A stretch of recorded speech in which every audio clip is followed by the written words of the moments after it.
Bom dia, pessoal. Fala o professor Marcos. Vamos começar mais um dia aí, mais uma aula pra gente. Aula de hoje, polígonos, tá? Vou deixar nessa semana aí uma aulinha de polígonos pra gente poder dar uma moral aí em geometria, né? Então, começando polígonos, uma aula rápida, uma aula tranquila hoje. Primeira coisa, relação entre polígono convexo e polígono côncavo. Polígonos convexos são polígonos que, quando traçados, né, retas por dois vértices, ele entra e sai do polígono, não passa mais em lugar nenhum. O côncavo é quando se passa uma reta entre dois vértices, ele ainda cruza algum lado. Então, por exemplo, ele cruza esse lado aqui, por isso que se chama côncavo, né? Eu falo um pouquinho que o côncavo seria que tem bicos para dentro, né? Tem umas entradas assim dentro do polígono. Já nos convexos, todos eles são para fora, né? Tanto que eles vão formar ângulos internos aqui menores que 180 talvez, né? Então, eles aqui podem relacionar isso, tá? Vamos lá. Nome dos polígonos, né? Vou deixar aí para vocês gravarem, né? Aí eu tenho um triângulo, que é 3 lados, quadrilátero, que é 4 lados, pentágono, hexágono, heptágono, octógono, eneágono, decágono, decágono, dodecado, pentadecágono e icoságono. Mas só vai ter o 12, depois pula pro 15, o 13 e o 14. Não tem esses polígonos? Tem. Só que eles não recebem nomes específicos, tá? E os valores deles são um pouco feios, né? Já que o 13 e o 14 não são divisores de 360, né? Então eles acabam ficando um pouquinho com números quebrados aí, não são tão legais pra gente, mas existem do mesmo jeito, né? O 18 seria, mas não aparece aí né, pelos nomes, né? Vão se repetindo. Então vamos lá. Polígono regular possui todos os lados iguais e ângulos iguais, né? As relações que a gente tem que ter aí, relação de triângulo regular é o triângulo equilátero, que ele possui todos os lados e todos os ângulos iguais. O quadrilátero regular é o quadrado, que vai possuir todos os lados iguais e todos os ângulos iguais. Então, por exemplo, aqui no equilátero seria 60, 60 e 60 os ângulos internos, né? No quadrilátero é 90, 90, 90. Isso aqui é representação, né, obviamente, de um ângulo de 90 graus, tá? E aí a gente chega nesses carinhas aqui, que é o hexágono regular e o decágono regular, né? O hexágono regular é a relação que todos os seus lados são iguais, né? E além de todos os lados, todos os ângulos. A gente vai aprender a calcular o ângulo interno desse hexágono nos próximos slides. Mas é uma relação de que tudo nele é igual, tá? No decágono regular, a mesma coisa. Em vez de ser 6 lados, são 10 lados, né? Então, todos os seus lados são iguais. O que eu quero trazer para você, né? O que pode acontecer muito aqui, nessa relação aqui, é porque eu não tenho um cara que eu passo. São as diagonais, né? Esses polígonos eles vão começar a possuir diagonais. E essas diagonais, elas cortam, né, os polígonos e formam outros polígonos. Por exemplo, aqui formou dois trapézios, né? Trapézios iguais e melhor, trapézio isósceles com a base menor igual ao lado não paralelo, né? Então, essas coisas vão formando ali polígonos que a gente reconhece. Sabendo esses ângulos, eu vou saber os outros. E aí eu vou poder relacionar triângulos, áreas, comprimentos específicos, tudo aqui dentro, né? Seja pela lei dos senos, pela lei dos cossenos. Da mesma forma, num decágono regular, né? Se eu passar aqui uma linha aqui mais reta, no caso, aqui eu formando esse, né? Aqui seria um pentágono, né? Não regular, no caso, porém com valores conhecidos, porque esses lados seriam iguais, então eu posso aqui relacionar várias coisas aqui. Ângulos, né? Achar o valor dos ângulos da base, traçar aqui outra linha, fazer um trapézio, né? Fazer uma lei dos senos, uma lei dos cossenos, qualquer coisa aqui. Tranquilo? Vamos para o próximo então. Diagonais, né? Diagonais são diagonais que partem de um vértice, tá? Então, por exemplo, eu tenho esse vértice aqui e eu posso traçar diagonais que partem desse vértice, né? Por exemplo, aqui, ó, uma diagonal, duas diagonais, né?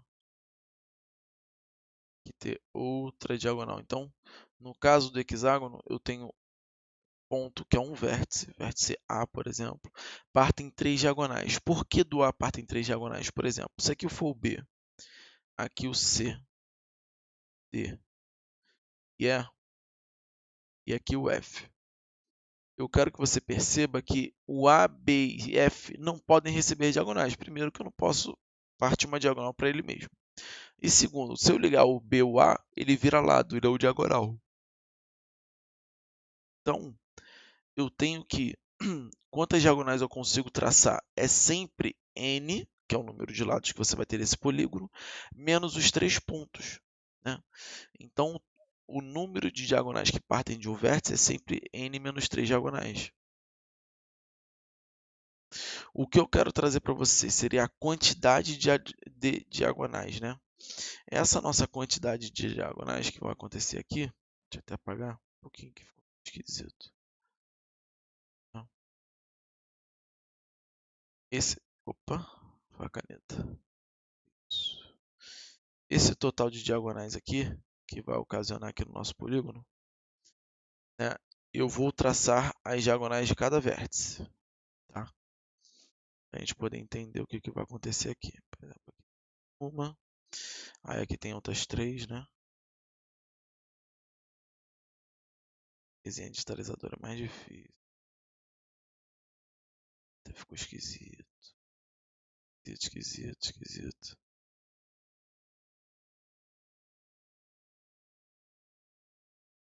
Aqui eu tenho uma outra diagonal.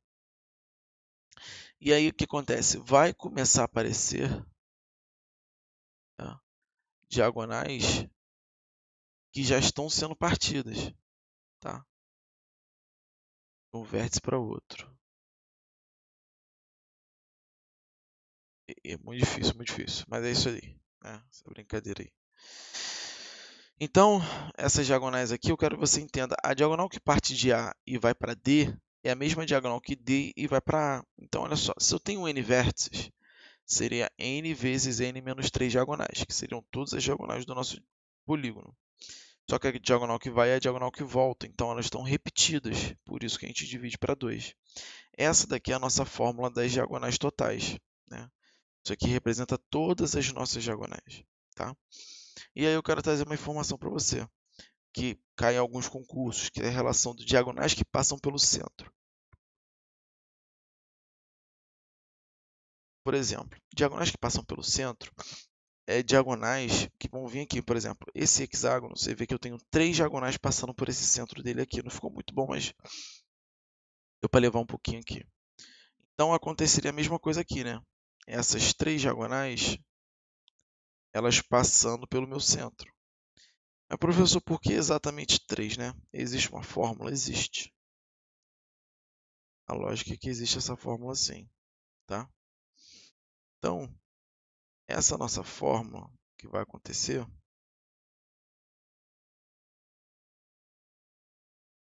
é o seguinte: diagonais que passam pelo centro é n dividido para 2. Só que existe uma regra. Esse n dividido para 2 sendo n par, tá? O número de lados tem que ser par. Então, por exemplo, quando eu tenho aqui meu, né, heptágono, se eu não me engano, isso aqui é um heptágono, são 7 lados. E eu não consigo passar nenhuma diagonal pelo centro do meu polígono, tá? Nenhuma. Nenhuma vai acabar passando. Todas aqui, eles vão fugir do centro. O centro ficando aqui, né? O centro ficando ali. Então, vai acabar fugindo todas elas. Não vou traçar todas aqui para a gente não precisar, mas só para você ter uma ideia de que todas vão começar a fugir desse centro. Então, vai acabar não funcionando, né? Você tendo aí as diagonais que não passam pelo centro, tá? Então, é super normal essas diagonais que não passam pelo centro, sendo que o seu polígono ele só precisa ser ímpar, o número de lados dele. Tudo bem? Para o próximo, então. Né? Então, diagonais que passam pelo centro, n dividido para 2. O que acontece? Só falar com vocês, por exemplo, aqui.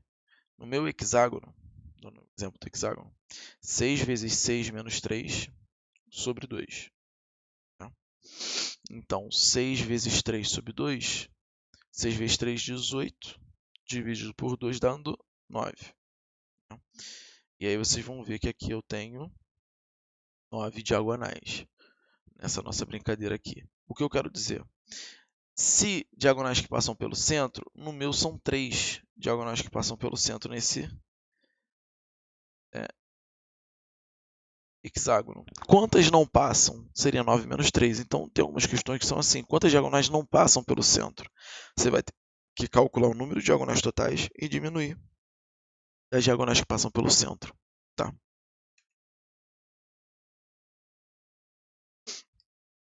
Então, vamos lá. Soma dos ângulos internos. Né? Essa nossa soma dos ângulos internos aí relaciona um pouquinho do polígono em geral, né? N lados. O que eu quero que você entenda, quando traçados diagonais, quando traçados diagonais de um vértice, vejam que eu vou formando triângulos, ó. Um triângulo, 2 triângulos, 3 triângulos e assim por diante. Aqui são N, né? Aqui ele não travou, por isso que ele fez um pontilhado, são vários e vários. Então é de acordo com o número de triângulos que eu vou formando. Então, por exemplo, se eu pegar aqui do A1 até, por exemplo, esse A5 aqui, eu quero que você entenda o seguinte, quando eu traço uma diagonal, eu formo 2 triângulos. Né? Então, vejam que eu sempre formo triângulos um a mais em relação às diagonais. Então, por exemplo, do A3, do A1 até o A3, do A1 até o A4. Tenho duas diagonais, formam 3 triângulos. Se fosse até o A5, por exemplo, traço essa diagonal, tem mais uma, seria 4 triângulos. Então, eu não tenho n menos 3 diagonais, eu vou ter n menos 2 triângulos. Por quê? Porque a relação de soma dos ângulos internos que a gente tem é por triângulos, né? Provado lá por Tales, pelo teorema angular de Tales, no qual a soma dos ângulos internos de um triângulo é 180. Então, o que eu quero que você entenda é que a formação dos ângulos internos aqui são formações por triângulos, quando traçadas essas diagonais, numa relação de n menos 2. Tá? Então, já que são n menos 2 triângulos, a soma dos ângulos internos, que a gente chama de SAI, é igual a 180, que é o ângulo interno, né, dos triângulos, que multiplica n menos 2, sempre. Né? Então, essa daqui é a soma dos ângulos internos do triângulo. Tá? A soma dos ângulos externos relaciona o ângulo interno mais o ângulo externo, aqui na figura para você poder entender. Aqui é um interno, aqui é um externo, aqui é um interno, aqui é um externo, e assim por diante. Né? Então, um ângulo interno mais um ângulo externo é sempre 180. Né? O que eu quero que você entenda é o seguinte, se eu tenho n de cada, n ângulos internos, eu vou ter n ângulos externos. Então, essa soma dos dois vai ser, vamos ver se vocês entendem, a soma dos ângulos internos mais a soma dos ângulos externos é uma relação de n vezes 180. Por quê? Porque eu tenho n vezes cada um, então n vezes 180. A soma dos ângulos externos eu até tenho, que é n menos 2, que multiplica 180, mais a soma dos ângulos externos, n vezes 180. Passando aquele cara para lá, vai ficar a soma dos ângulos externos é igual. Opa, só deixar bonitinho aqui. Vai ser igual a n vezes 180 menos n menos 2 vezes 180. Então, SAE vai ser na relação de 180n menos 180n menos menos 2 mais 2. Né? Mais 2 vezes 180, 360. Então, o que eu quero dizer? 180 acaba cortando, 180n. a soma dos ângulos externos é sempre 360. Professor, mas como assim sempre? Não é só para o triângulo? Não, não. É para o triângulo, quadrilátero, pentágono. Percebam que aqui eu fiz para N lados. E o N independeu de quantos lados eu tenho. Então, essa soma de 360 dos ângulos externos é para todos os polígonos, tá? Todos eles. Passando, então, o que é o ângulo externo, o que é o ângulo interno? O ângulo externo e interno é uma relação do polígono regular, porque lá no polígono qualquer, por exemplo, esse daí, eu não quero dizer que o ângulo interno são todos iguais. Eu disse isso, e dá mais nesse. Falei que o ângulo interno é igual, ou que o ângulo externo é igual, tá? O que eu quero te falar é que aqui, quando eu falar do ângulo interno e externo, a relação é que todos eles sejam iguais, né? Então, já que eles todos vão ser iguais, é um polígono regular, tá? Então, qual é a soma dos ângulos internos? A soma dos ângulos internos é 180 vezes n menos 2, né?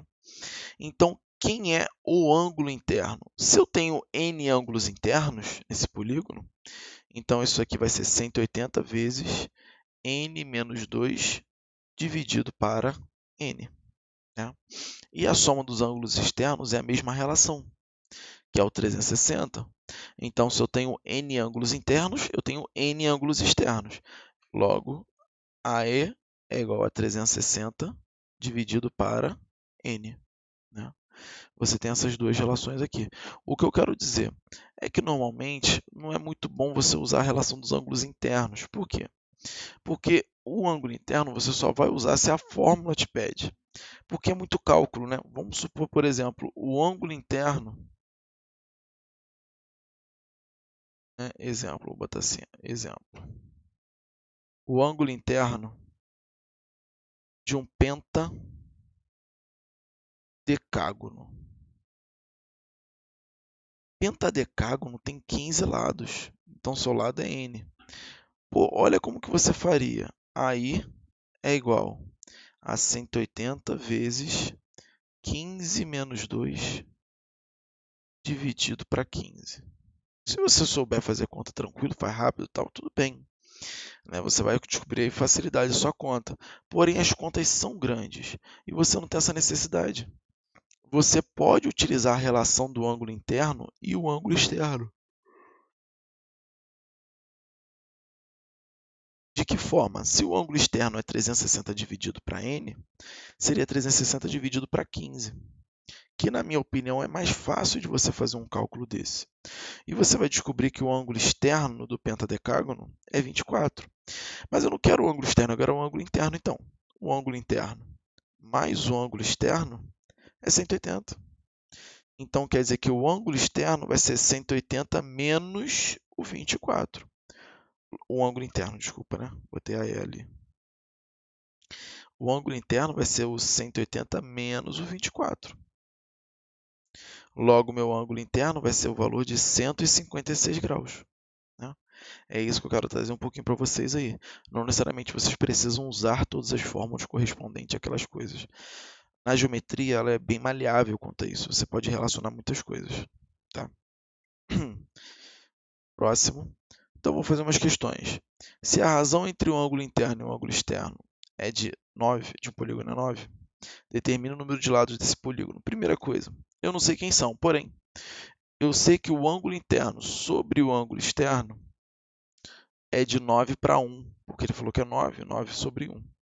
Multiplicando o cruzado, eu quero dizer que o 1 aí é igual a 9 vezes AI. E aí a relação que eu tenho para poder relacionar essa fórmula é que AI mais AI é igual a 180. Jogando esse cara aqui, 9AI, substituindo, né? AI mais AI é igual a 180. 10AI é igual a 180. AI é igual a 18. Né? AI ser 18 quer dizer que o ângulo externo vale 18. E aí eu jogo a fórmula do ângulo externo. O ângulo externo sendo 360 dividido para n. E isso ser 18. Invertendo os lados aqui, n é igual a 360 dividido para 18, que é a mesma coisa. Logo, você vai encontrar que n é igual a 20. né? E aí seria um icoságono, tá bom?